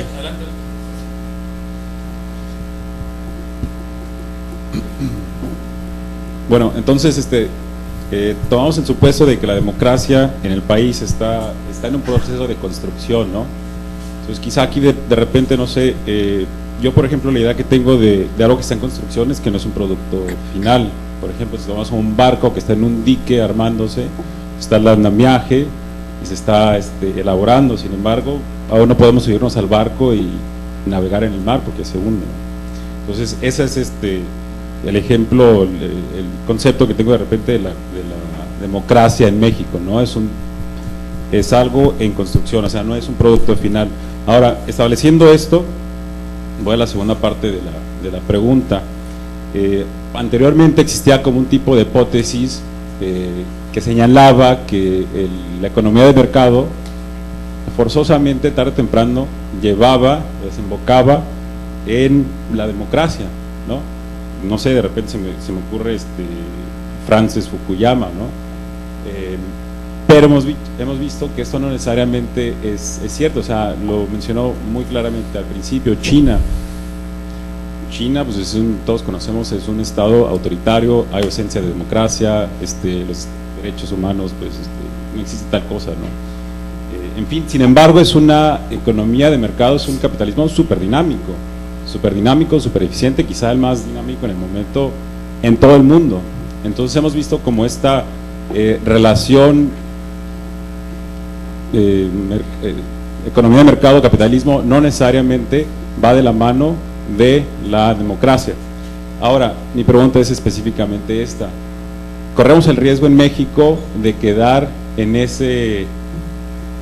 pues no sé, en esa trampa sin completar plenamente esa transición a la democracia, pero sí ser sí efectivamente lograr ser una economía dinámica y funcional y productiva? Eso sería para el doctor Poiré. Y la segunda sería una observación para el doctor Carlos Monsiváis, también una pregunta. Yo admiro la paciencia que profesa, ¿no? Esperar como 15 años para poder lograr cambios en la sociedad, en las relaciones entre la sociedad y las instituciones. Sin embargo, ¿qué, no sé, alternativas vería para cuando no existen, por ejemplo, instancias inmediatas de participación ciudadana? Como por ejemplo, se me ocurre la candidatura ciudadana, ¿no? O sea, eso no es un elemento que existe en la actualidad y que parece que es un elemento como básico de cualquier democracia liberal, occidental, moderna, ¿no? Que, no sé, consejo le daría a la ciudadanía, ¿no? Gracias. Muchas gracias, por favor. Muchas gracias.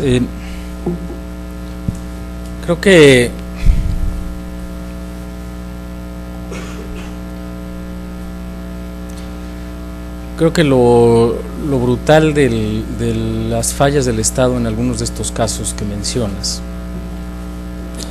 ameritan dos cosas. No solamente que los actores estatales que hoy les toca en alguna medida u otra atender estos sucesos asuman su responsabilidad en la reparación del daño, asuman su responsabilidad en la explicación de las fallas, asuman su responsabilidad en identificar los errores y la impartición de justicia en los casos concretos específicos, y eso, pues hombre, es sumamente complejo cuando hay muchas de las circunstancias que hemos estado viviendo y cuando, como bien nos decía Felipe, a veces encontramos de manera pues no sé si sistemática, pero sí frecuente, casos de orientación de la violencia estatal en donde no estamos ante un Estado democrático en su manifestación puntual. Es muy difícil lograr eso, y también exige, creo yo, una reflexión un poquito más amplia. Y es la reflexión respecto a la responsabilidad y la culpa. Por supuesto que culpables quienes son quienes directamente están perpetrando los hechos, por supuesto que culpables quienes los instruyen a hacerlo, por supuesto que culpables quienes en conocimiento de esto no hicieron lo que pudieron haber hecho, etcétera. Pero tenemos que ser cuidadosos con el sentido de culpabilidad, porque en el momento en el que nosotros como ciudadanos culpamos a un tercero, nos desresponsabilizamos de la solución, nos inmunizamos ante la situación, nos alejamos, nos hacemos ajenos, nos olvidamos de ese entorno. Y hombre, es mucho pedir muchas veces a muchos ciudadanos el que salgan de una perspectiva individual en la cual las condiciones de vida o de desigualdad o de exclusión o de injusticia son amplias, o las dificultades socioeconómicas son profundas y son serias, pero una comunidad como esta no se puede dar ese lujo.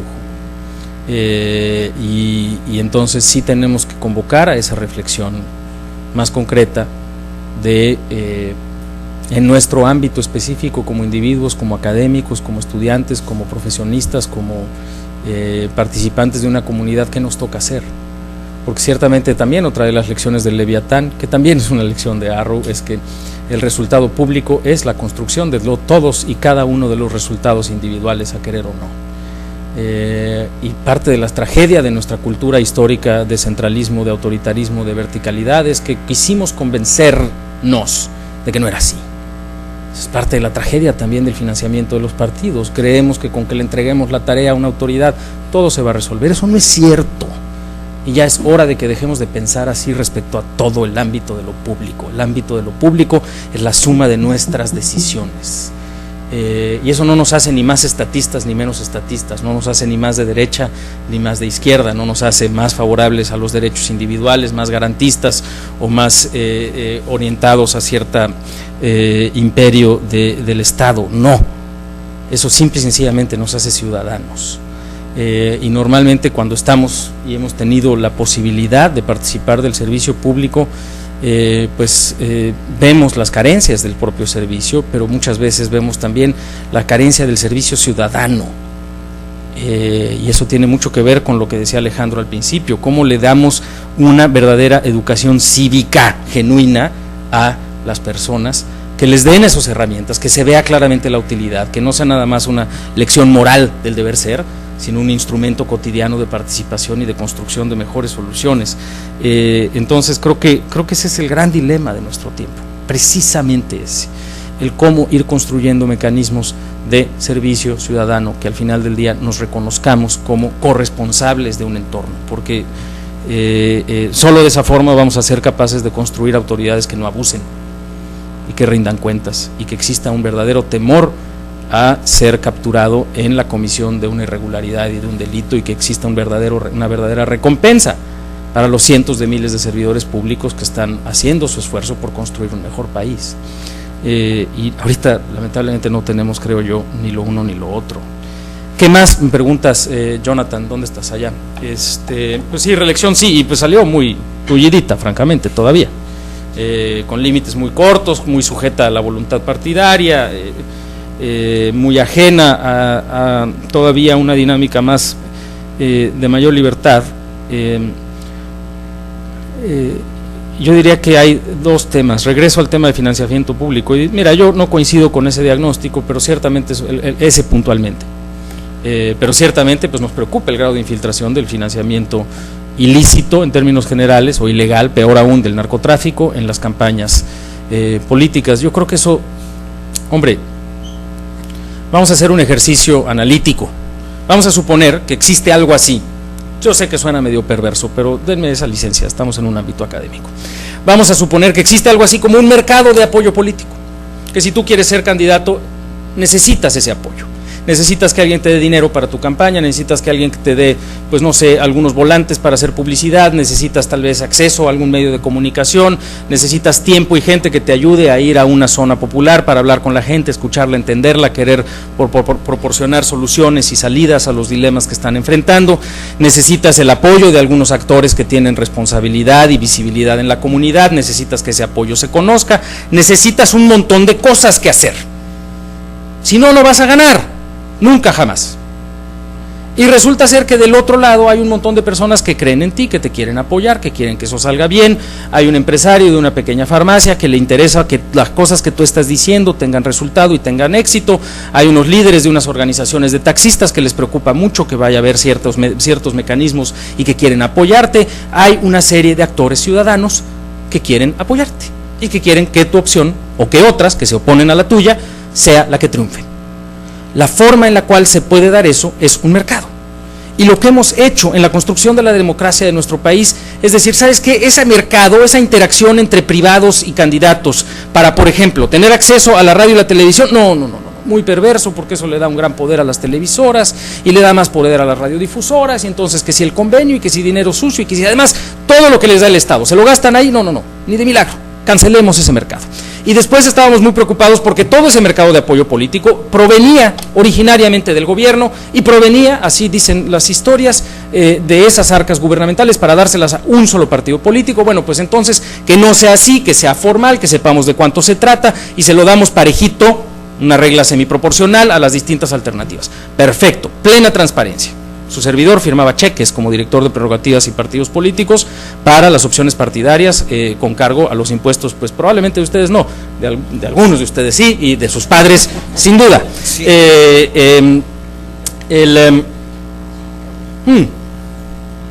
Y después dijimos, híjole, pero pues no es suficiente, la verdad es que los que tienen más dinero van a ganar. ¡Qué cosa tan perversa! Por supuesto es el dinero lo del Estado. Si el acceso a la televisión y al radio lo del Estado, pues entonces sería muy perverso que el que tenga más dinero sea el que gane. Entonces pues tenemos que poner topes de gasto de campaña, porque además es ofensivo para la sociedad que se gaste demasiado dinero en eso. Pues bueno, pero no nos ofende la cantidad de dinero que se gastan en iPods, ni en chicles, ni en playeras del Real Madrid, ¿verdad? Pero bueno. Entonces hicimos topes de gasto de campaña que sean chiquititos y después dijimos, híjole, esos topes de gasto de campaña que son chiquititos, pues la verdad es que nadie los pela.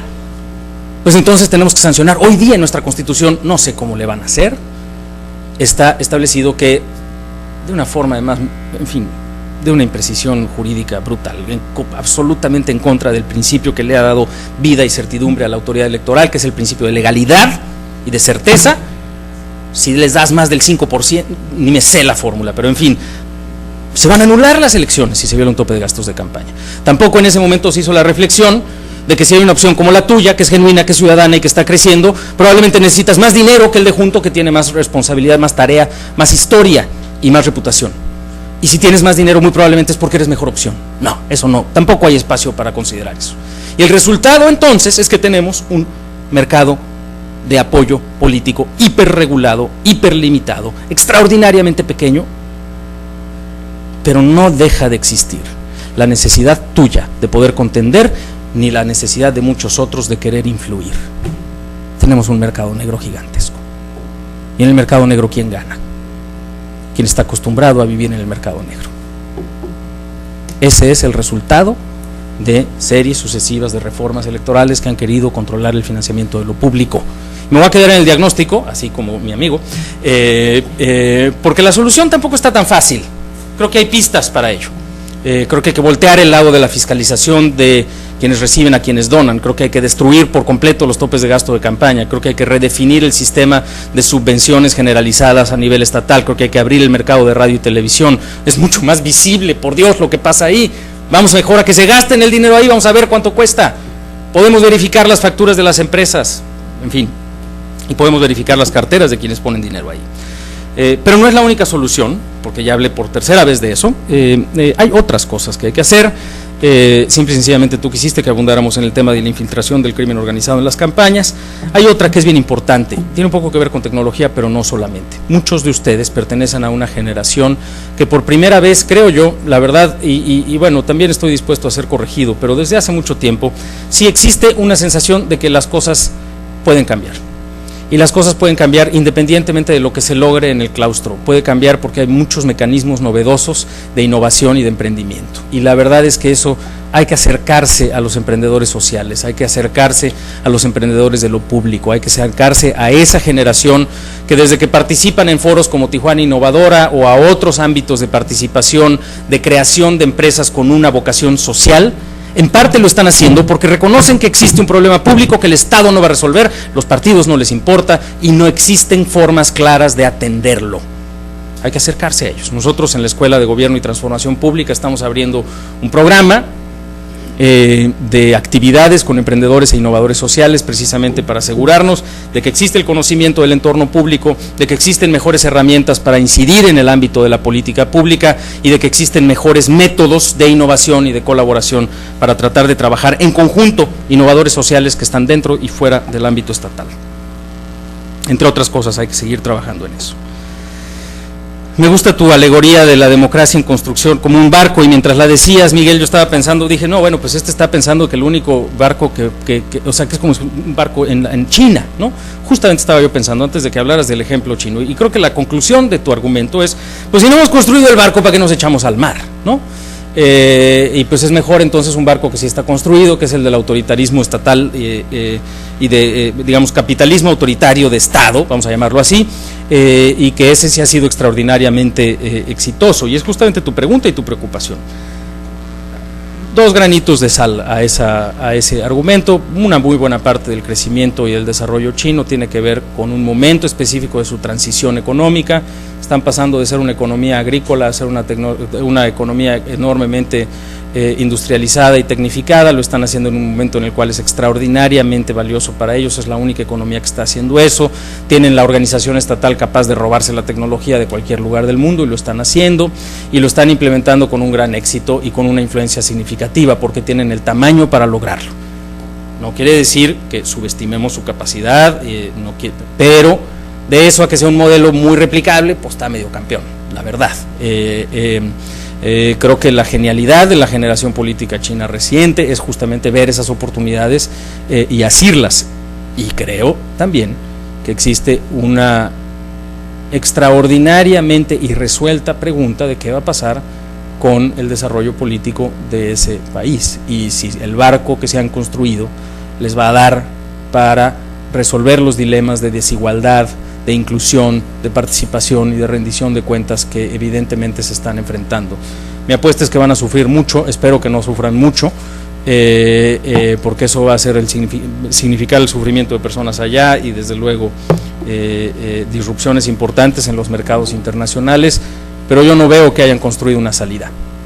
Y para nosotros la lección tiene más que ver con el hecho de que, pues a querer o no, nuestro barco agujereado o no, ya está en el mar. Y hay muchas cosas que ese barco sí ha construido, y hay muchas cosas que ese barco debe de seguir construyendo, y hay muchas cosas que ese barco tenemos la obligación de reconstruir y hacer que vuele o eventualmente, o que sea capaz de cruzar esos mares con mucha mayor eficacia y de una forma mucho más incluyente. Pero está lejos de estar hundido nuestro barco, y creo que lo que es terrible, lo que es lamentable, es que es extraordinariamente desigual. Y hay algunas zonas del país, hay algunos ámbitos de la vida social para los cuales pues ni barco hay. Y ciertamente ahí es donde está también uno de los saldos importantes de nuestro país. Muchas gracias, doctor Poiré, por esa reacción a las preguntas de ustedes.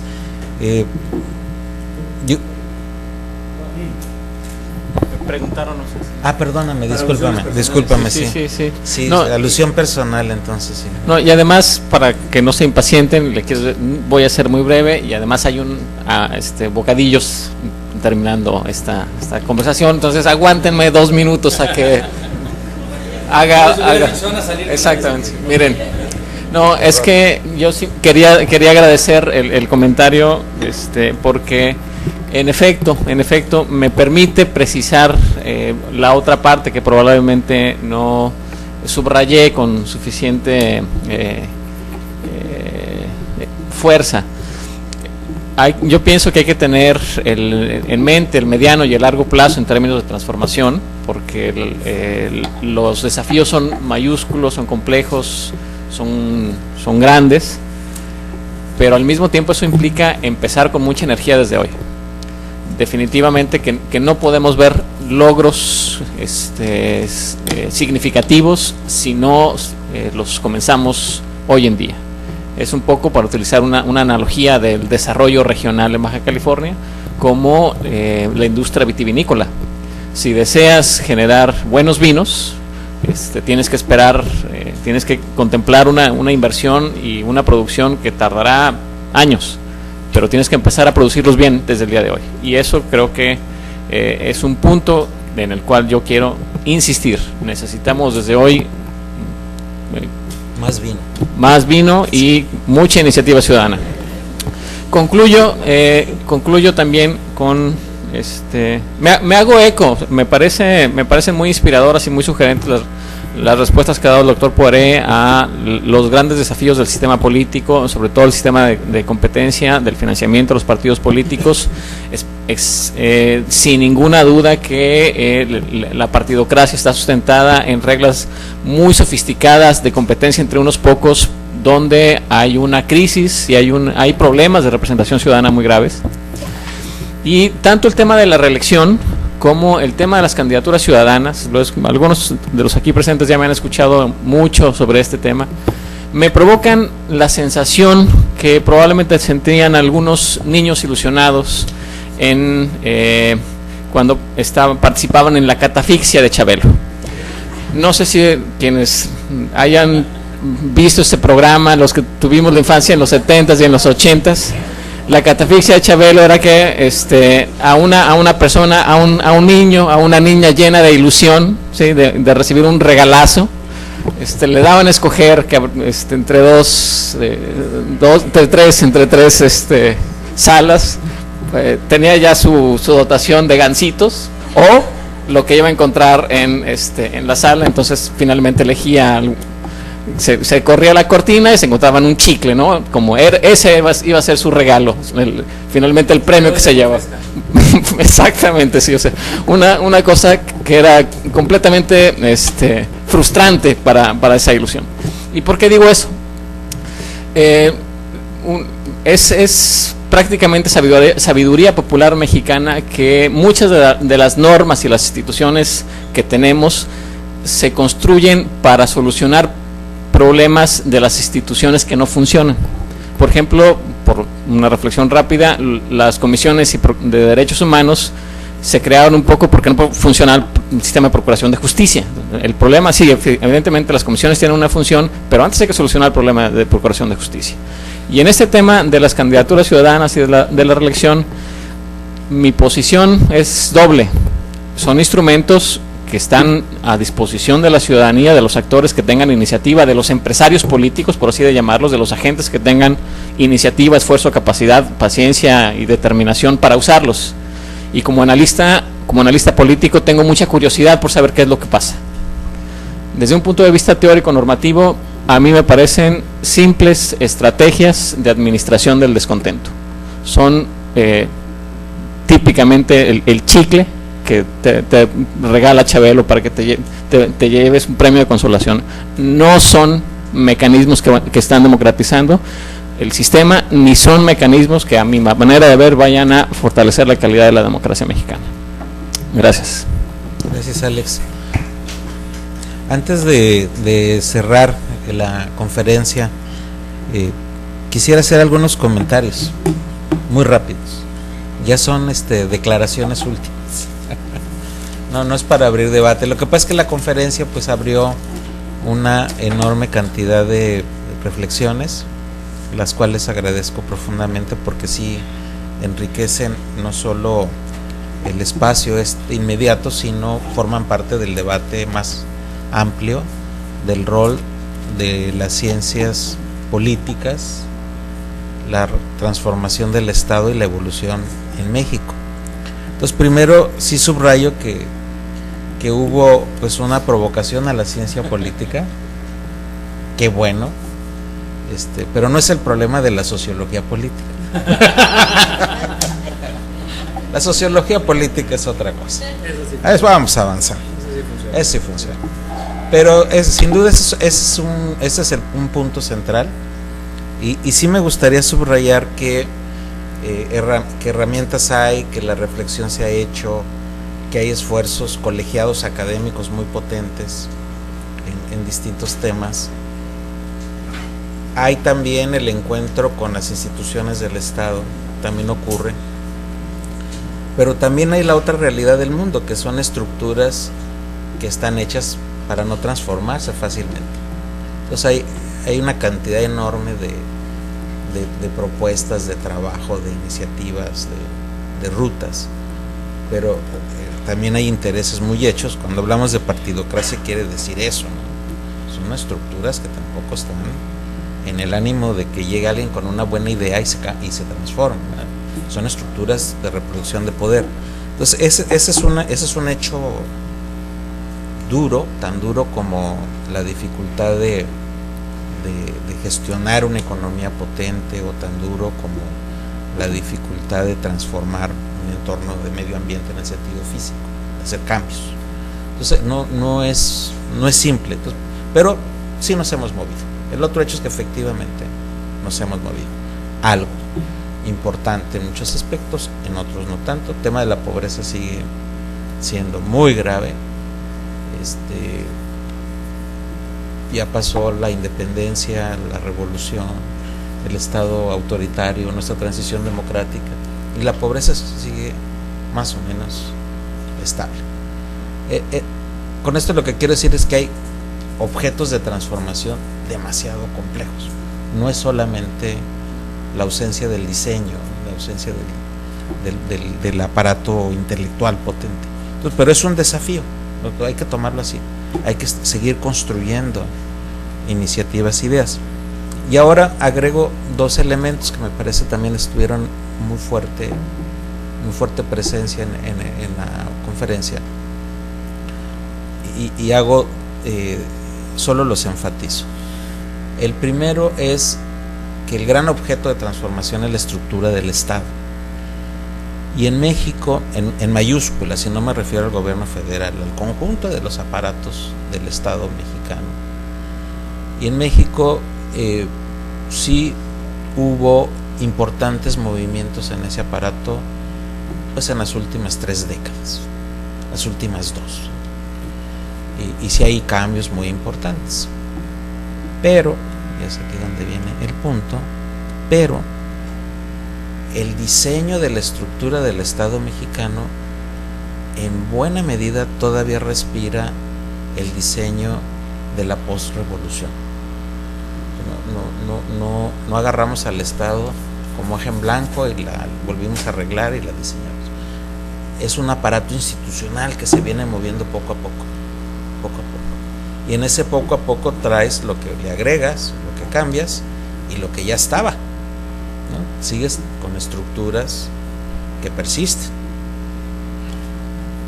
Y el último elemento, solo para conectarlo con la coyuntura, es que entre lo que menos se movió de las estructuras de gobierno, no del proceso electoral, de las estructuras de gobierno, fueron nuestros gobiernos locales, municipios y estados. No en el sentido de que no tuvieran alternancias, no en el sentido de que no tuvieran innovaciones administrativas y de gestión, sino en el diseño institucional, especialmente del proceso de decisiones, de cómo se gobierna de los aparatos. Ese diseño institucional se movió poquísimo. Otros se movieron más, con lo que hablamos de la competencia electoral, perfecto, extraordinario, muy bien, reglas que incluso son ejemplo mundial, pero el proceso del gobierno, la estructura, la movimos muy poco, bastante poco. Y lo ejemplifico en San Francisco. Para que una empresa francesa ponga unos baños en las calles, de esos públicos bonitos cilíndricos, tiene que pasar por el Comité Ciudadano de Ornato, por el de Medio Ambiente, por el que cuida a los homeless, y finalmente un año después se toma la decisión en el gobierno de la ciudad. Pregunta simple: ¿cómo se resuelve esto en un ayuntamiento mexicano? Una vez me dijeron, pues con una comida. Bueno, pero eso, lo que quiero subrayar son estructuras institucionales en procesos de gobierno que no hemos movido. Un ayuntamiento puede decidir lo mismo quien dice el discurso del 21 de marzo que aprobar el presupuesto, que aprobar un reglamento. Es el mismo mecanismo. No hemos avanzado en el diseño institucional en muchas cosas. Lo comento porque en la coyuntura reciente estamos viendo ejemplos extremos, gravísimos, horrorosos, de estructuras institucionales que se quedaron tal cual, ¿no? El poder concentrado, la decisión concentrada, la incapacidad ciudadana del control democrático. Y eso lo sabemos en términos de alternativas de diseño desde hace mucho. Tengo mi etapa municipalista y hemos estado, no hay federalista, y hemos estado 20 años en el tema. Entonces el diagnóstico está súper hecho. Iniciativas hemos propuesto montones, pero no, la parte estructural dura, la de la partidocracia, no deja caminar las cosas. Sistemas de profesionales de carrera de adeveras, procesos de construcción de gobierno abiertos, plurales, con control democrático, muchísimos. Pero lo que subrayo es esta tensión entre proyectos, ideas y visiones y estructuras muy estables. Entonces aquí más bien la invitación es pues a no ceder, ¿no? Como está en tu conferencia, a seguir en la pelea y a ser conscientes que lo que nos queda de la vieja estructura todavía es un animal grande, ¿no? Sobre todo en la esfera local. Se ha movido mucho más la esfera federal que la local, mucho más. Y entonces hay que volver a los principios básicos de la democracia local. Yo creo que ahí es donde la sociología política hará su contribución y ha hecho su contribución.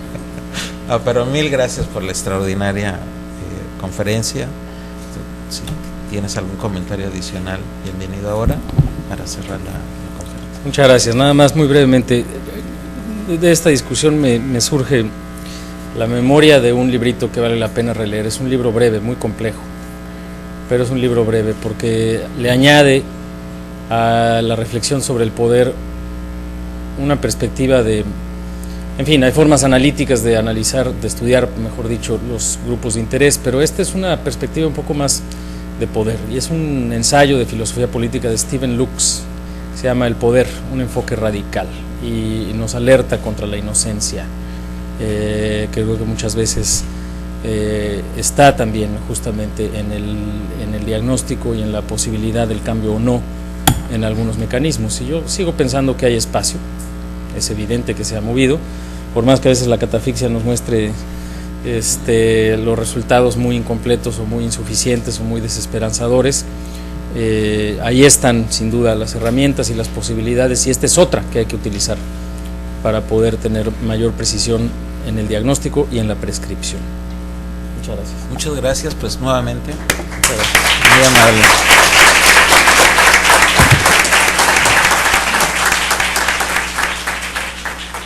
Ya está pactado que nos vemos en 15 años.